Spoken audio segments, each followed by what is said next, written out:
Olá, estamos iniciando pela TV Suprem, braço de comunicação da União Planetária, mais uma entrevista do Movimento 2022-2030, o Brasil e o Mundo que Queremos, uma parceria da Universidade de Brasília através do Núcleo de Estudos do Futuro do Centro de Estudos Avançados Multidisciplinares com a Universidade de Brasília. Hoje teremos o privilégio de conversar com o professor João Almilcar Salgado. Nós vamos revisitar sua infância e juventude, sua formação básica e universitária e os caminhos que o levaram a ser um importante professor, escritor e historiador da medicina brasileira. O nosso convidado é formado em medicina pela Universidade Federal de Minas Gerais e onde também obteve o seu mestrado e doutorado em medicina tropical. Aposentou-se como professor titular dessa universidade na área de clínica médica. Criou o Centro de Memória da Medicina de Minas Gerais. Ele é considerado, ao lado de Carlos da Silva Lacaz e Licurgo de Castro Santos Filho, um dos maiores especialistas na história médica brasileira. É autor de vários livros, entre eles A Dispepsia na História, A História da Dispepsia, Nepomuceno, Síntese Histórica, O Riso Dourado da Vila, Ensino da Medicina no Brasil e em Minas Gerais, sendo que o seu livro mais recente, que foi lançado em setembro de 2024, é A Paciente Berenice da doença de Chagas. Recebeu a medalha da insígnia da Inconfidência do governo de Minas Gerais. Muito obrigado, professor João Amilcar Salgado, por ter aceitado ao nosso convite. Na minha primeira indagação, pediria para que revisitasse a sua infância e juventude, a sua formação básica e universitária e os caminhos que o levaram a ser um importante historiador da medicina do Brasil. Por favor. Eu sou formado em medicina pela UFMG e também formado em filosofia e em pedagogia. Eu tive uma influência enorme de meu pai, que faleceu quando eu tinha 13 anos de idade, mas eu já tinha vivido como laboratorista na sua farmácia. Ele era farmacêutico, formou um ano antes do farmacêutico Carlos Drummond de Andrade e transformou a sua farmácia numa universidade paralela. Um dos conceitos que me elogiam em pedagogia é o conceito de universidade paralela, aquela que ocorre extramuralmente em vários pontos. Um deles, a farmácia da minha infância. O segundo lugar dessa universidade paralela foi o centro de memória que eu criei na UFMG, também as reuniões que ocorriam lá na minha cidade, é, e as que ocorriam aqui no Centro de Memória é muito elogiada pela. Tem gente até que pede um diploma por por esse privilégio. E eu quero só fazer uma observação que na farmácia do meu pai, um dos frequentadores e que teve a ideia de pedir um diploma, lá em 1930, foi o pai do governador Hélio Garcia, Júlio Garcia, que era um homem muito interessante, bastante diferente do seu filho. Na minha infância, eu tenho tanta coisa interessante que acabei escrevendo isso no livro chamado O Riso Dourado da Vila. E esse livro chama Riso porque a tônica, o livro, a tônica da, do livro é o humorismo que percorria a farmácia do meu pai durante toda a minha infância. Essa, essa formação me transformou num humorista como ele. E eu sou campeão de casos engraçados. E, com isso, eu, eu tive também a influência do meu avô, que era também pedagogo e historiador. Escreveu o livro A Vida do Padre Vítor, esse cônego negro que foi. Havia muitos padres mulatos que se autodeclaravam brancos. Este não tinha jeito, era negro mesmo, e ele foi ordenado sob o regime da escravidão. Então, é um fato extraordinário que meu avô escreveu o livro e eu publiquei póstumamente. Do meu pai também eu publiquei um livro póstumo de poemas e prosas. Um dos poemas do meu pai é ser fruticultor. Esse, esse é o livro do meu pai, este é o meu pai, que parecia muito com o Carlos Drummond e foi colega tanto do Carlos Drummond no curso de farmácia da atual UFMG, junto com o Francisco Negrão de Lima, o governador da Guanabara, e que é primo de minha mãe. Que interessante, professor João, porque é uma rede de intelectuais, né? Exatamente. Familiar, né? É, Familiar. E interessante que, quando falou do humor, né? O humor ele combate o desamor, né? E é muito importante relembrar essas figuras importantes que mencionou. Professor João Amilcar Salgado, nas suas atividades, estudou o ensino de medicina no Brasil. Poderia opinar sobre o assunto e indicar as prioridades para o ensino médico contemporâneo? exatamente. Eu lutei bravamente implantei em 1975, fui um dos líderes da inovação curricular em medicina na UFMG, que repercutiu em quase todo o Brasil e também no exterior. E esse, uma das influências minhas foi na transferência da Faculdade de Medicina que existia em Campinas, no centro da cidade, para a Unicamp. Na época dos 50 anos da Unicamp, eu fui convidado para escrever um livro sobre a história da medicina no Brasil, e este livro em que eu discuto tudo isso que você me perguntou. Quais são as prioridades, as características, e eu tenho o orgulho de ser um indivíduo que talvez tenha sido o primeiro e único que arrumou uma viagem à Inglaterra só para estudar a implantação do SUS na Inglaterra, Serviço Público de Saúde inglês. E estendi esse estudo ao Canadá, que eu achei muito interessante. Eu adianto para você que, quando foi planejado o governo Tancredo Neves, eu era um dos principais assessores da equipe.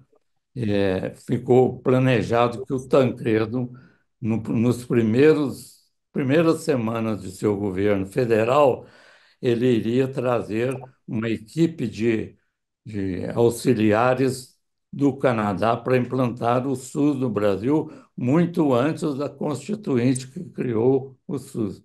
Felizmente, o Sarney não fez nada disso, fez o contrário. Sim. Quais são as inovações, né, dentro do presente na formação de profissionais da saúde? A principal característica dessa inovação curricular foi inclusive, foi a precocidade do contato do aluno com o paciente. Isso, inclusive, causou um atrito com o professor Cisalpino, que ficou indignado, mas ele não entendia o contexto dessa mudança. Então, o aluno teria que clinicar desde o primeiro ano do curso. Outra característica que provocou grande repercussão foi o internato rural que nós criamos e é baseado exatamente na experiência do Carlos Chagas.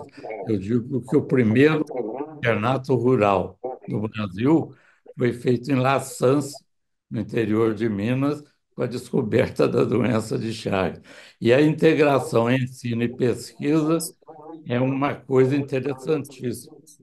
Essa integração ensino e pesquisa foi defendida pelo Carlos Chagas e consta do livro que eu publiquei sobre a Berenice. A sua, a, ele defende a ideia de que é impossível ser bom clínico sem ser pesquisador e ser pesquisador sem largar a clínica de lado. Foi o que eu fiz na minha vida.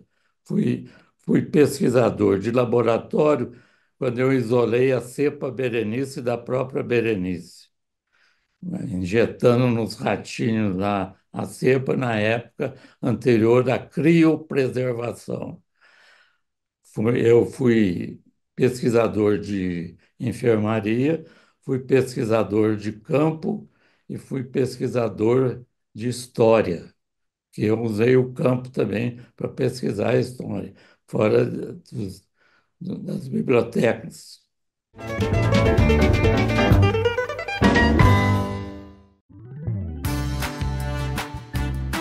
Venha com a gente! Vamos fazer um mundo melhor!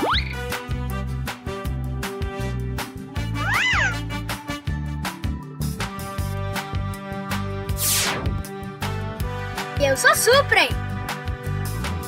Seja Suprem, você também!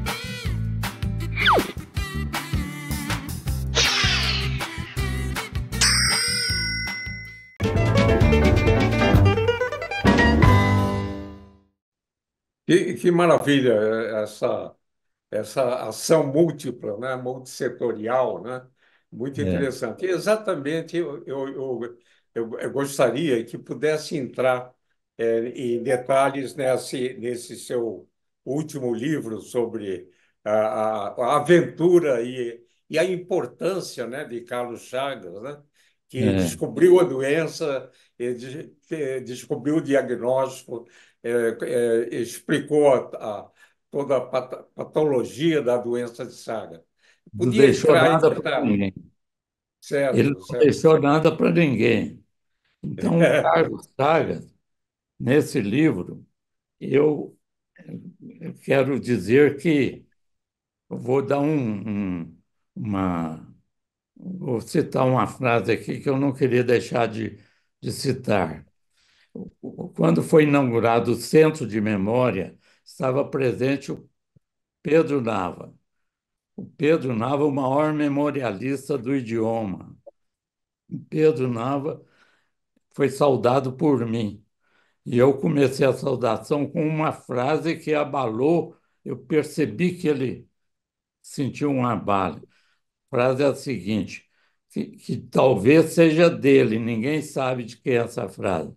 Atrás da circunspecção de cada mineiro se esconde um insensato. Eu disse, então eu fui citando exemplo. Atrás da circunspecção do Tiradentes se esconde o insensato revolucionário. Atrás da circunspecção do Diamantinense se esconde o construtor de Brasília.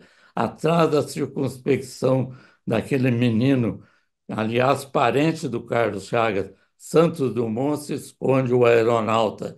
Atrás da circunspecção do caipira da cidade de Oliveira se esconde o autor da maior descoberta da medicina brasileira. E o mais impressionante dessa descoberta é que um autor norte-americano, não brasileiro, um livro de parasitologia dele, Craig Faust, ele diz o seguinte: este é o único exemplo em que a descoberta de uma doença não se deu por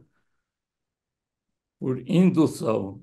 Ela foi deduzida pelo Carlos Chagas, porque ele primeiro descobriu o tripanosoma, ficou procurando doença em animais e no homem, e achou nessa menina que está na capa do livro, aqui, Criança, com Carlos Chagas.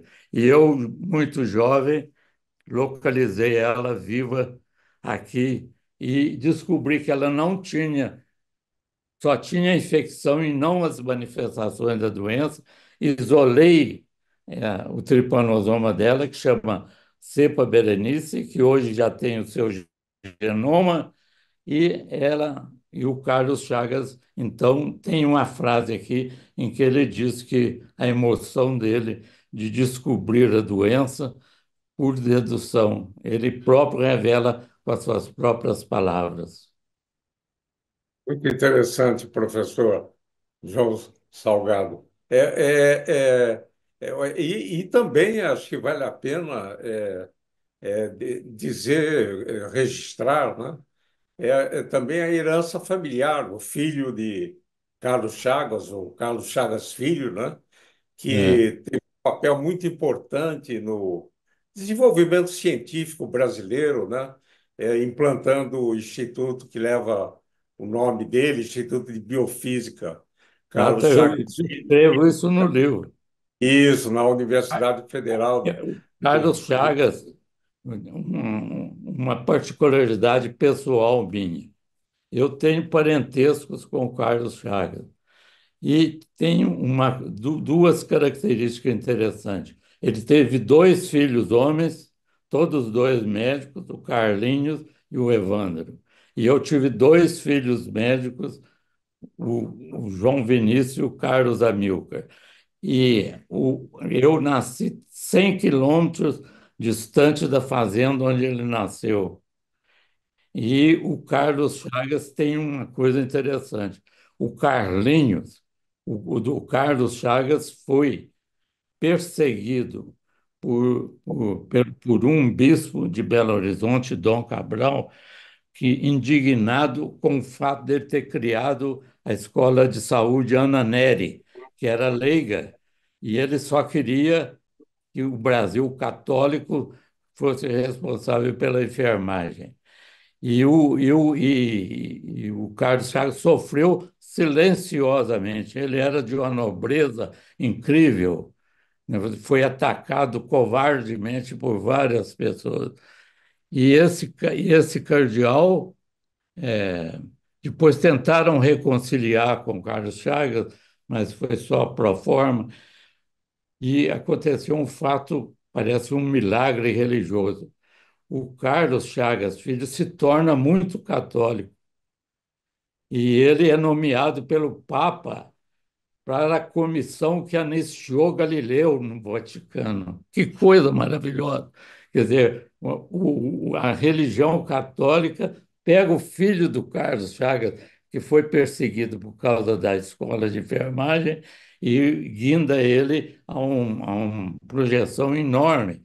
E eles anistiaram ele, dois mineiros, o professor o Carlos Chagas Filho e o professor tinha apelido de bomba atômica, que era um físico especializado em energia nuclear, Francisco, que junto com Carlos Chagas Filho foram anistiar o Galileu. É muito interessante. E também o professor Carlos Chagas Filho presidiu por muitos anos a Academia de Ciências do Vaticano também, né? Exatamente lá que ele anistiou. Exatamente, exatamente. Professor, estamos chegando já ao final dessa nossa interessante conversa. E tendo em vista que o nosso movimento 2022, 2030, o Brasil e o mundo que queremos, procura envolver os jovens na construção de caminhos para termos um Brasil e um mundo melhor e mais justo, poderia enviar uma mensagem aos jovens que nos assistem. Pois não, eu fui um conferencista, verdadeiro apóstolo pelas universidades brasileiras. Raramente fui convidado por docentes, sempre pelos estudantes, ao lado dos estudantes. E eu cito no livro uma frase que o Gilberto Freire, com quem eu convivi em Londres, sobre um grande médico brasileiro que precisa ser muito lido, chamado Antônio da Silva Melo. Esse Antônio da Silva Melo era um mineiro de Juiz de Fora, escreveu um livro, todo mundo tem que ler também, A Superioridade do Homem Tropical. Este Silva Melo, antes do DNA, hein, que mostrou que o DNA do homem tropical é que foi o primeiro. Então, este, essa minha vilegiatura pelas faculdades do Brasil, orgulhosamente convidado só por estudantes, quase na prática, e eu então preguei essa reforma que mudou o ensino médico no Brasil, sobretudo a experiência do internato rural. Então, eu quero que a nova juventude, a juventude que me sucede, seja volte a, porque ela está se afastando velozmente dessa tradição, não conhece esses fatos e ela só está ligada à internet, à comunicação coletiva via internet. Então, nós devemos usar a internet como você está fazendo neste programa, para que os jovens tomem conhecimento da sua cultura, da sua história. Esse é o convite que eu faço a todos os jovens. Muito, muito importante essa mensagem, né? Tenho certeza que os jovens vão incorporar na sua mente e no seu coração. Professor João Amilcar Salgado, muito obrigado por estar conosco, muito obrigado pela herança intelectual, né? Não sei se lhe chamo de médico ou historiador, ou até filósofo, né? E quero parabenizar pelos seus legados todos dentro da cultura mineira, né? Que é muito importante. E eu diria, como diziam antes, de Recife para o Brasil, de Minas para o Brasil, e para o mundo. Então, muito obrigado, professor, e quero dizer que todos os nossos programas podem ser consultados, vistos no canal YouTube da Canal Suprem, e gostaria de agradecer a todas e todos que estiveram com a gente e voltaremos a nos encontrar em uma próxima oportunidade. É o Até meu lá. desejo.